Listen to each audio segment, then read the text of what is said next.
The head count was the heartbeat of Alcatraz, a relentless hourly ritual of ironclad certainty. 1, 2, 3, 4 heads in their bunks.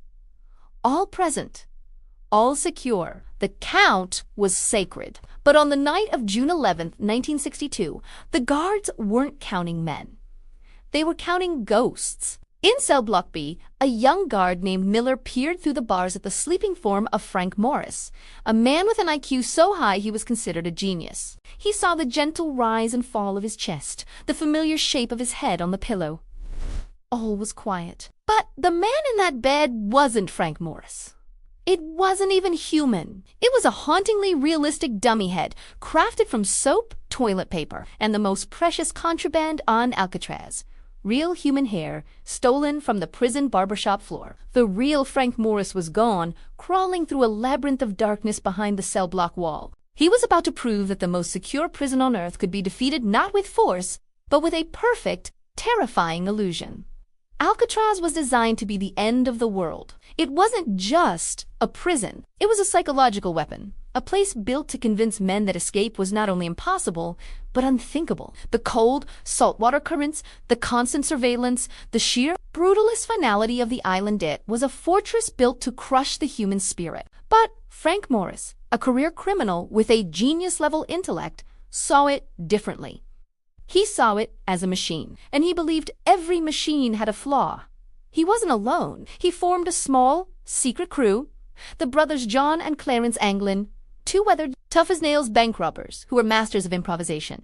Their plan was not one of brute force. It was a plan of patience, artistry, and psychological warfare. Their target was a small 6 by 9-inch ventilation duct in the back of their cells. It was considered useless, too small for a man, and sealed with a heavy iron grill. For months, their lives became a meticulous high-stakes performance. By day, they were model prisoners, quiet and compliant, their faces masks of bored resignation. By night, they were engineers, sculptors, and escape artists. Their first tool was a spoon, stolen from the mess hall and painstakingly sharpened against the concrete floor. For 6 months, under the cover of the prison's nightly music hour, when inmates were allowed to play instruments, they took turns scraping at the concrete around the vent. The screech of a badly played accordion from another cell was the perfect cover for the slow, agonizing sound of their escape being born. They mixed the concrete dust with water to make a paste, using it to conceal their work from the guards' prying eyes. But breaking through the wall was only the first, easiest step. The true genius of their plan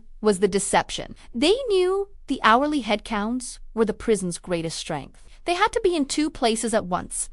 This is where the artistry began. They started collecting their materials: soap, which they mashed into a paste, concrete dust for coloring, and the most crucial, most human element, hair, swept from the floor of the prison barbershop and smuggled back to their cells, strand by precious strand. In the dim light of their cells, they became sculptors, crafting perfect, hauntingly realistic replicas of their own sleeping heads. They used paint kits, illicitly obtained from a prison art program, to match their own skin tones. To paint the delicate eyelashes, the subtle lines of a sleeping face. These weren't just dummies. They were ghosts. They were alibis, made of paper match and stolen life. Each night, after the final count, they would place the dummy heads in their bunks, arranging the blankets to simulate a breathing body. Then, they would slip through the holes in their walls into the dark, narrow and unmonitored utility corridor that ran behind the cells. This corridor was their secret workshop, their hidden staging ground. It was a vertical maze of pipes and darkness, a space the prison had forgotten existed. For months, they used this hidden world to construct their final tools for escape. They stole over 50 raincoats, the standard prison issue, and painstakingly stitched and vulcanized them together using heat from the steam pipes. They were building a life raft and life preservers, an inflatable hope that would carry them across the treacherous, freezing bay. They even fashioned a small concertina-like bellows from a musical instrument to inflate the raft. Their plan was a symphony of details, a masterpiece of criminal engineering. The night of the escape was chosen with the precision of a master strategist. The tide would be going out, helping to pull them away from the island. As the final bell rang, Frank Morris, John Anglin, and Clarence Anglin performed their ritual one last time. They placed their silent, sleeping doppelgangers in their beds. They slipped into the darkness of the utility corridor. Their hearts pounding a silent, frantic rhythm, they climbed the 30 feet of plumbing pipes to the roof of the cell block, a space no guard had entered in decades. They broke through a rooftop ventilator and emerged into the cold, foggy, salt-laced night air. For the first time in years, they saw the sky without bars. They slid down a smokestack to the ground, crept across the yard, and made their way to the island's northern shoreline, their inflatable raft bundled in their arms. There, at the edge of the world's most inescapable prison, they vanished into the black, churning waters of the San Francisco Bay. Back in Cell Block B, the ghosts kept their watch. The hourly counts continued through the night. The guards, peering into the dim cells, saw the sleeping forms, the familiar shapes of heads on pillows, and mocked them as present. The illusion was perfect.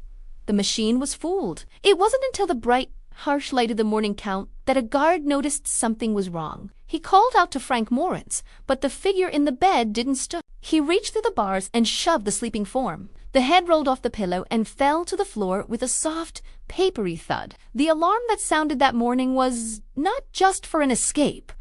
It was a scream of disbelief. Alcatraz, the unbreakable fortress, the end of the line, had been defeated by 3 men, a handful of spoons, and an army of ghosts made of soap and toilet paper. Frank Morris, John Anglin, and Clarence Anglin were never seen again.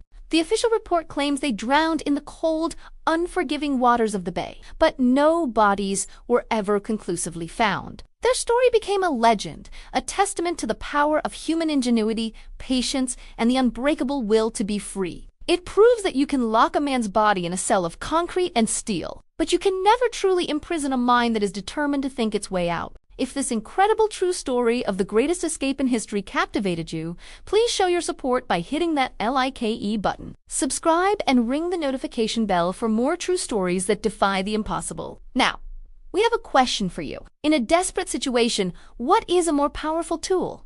Brute force or clever misdirection? Let us know your choice in the comments below. Thank you for watching.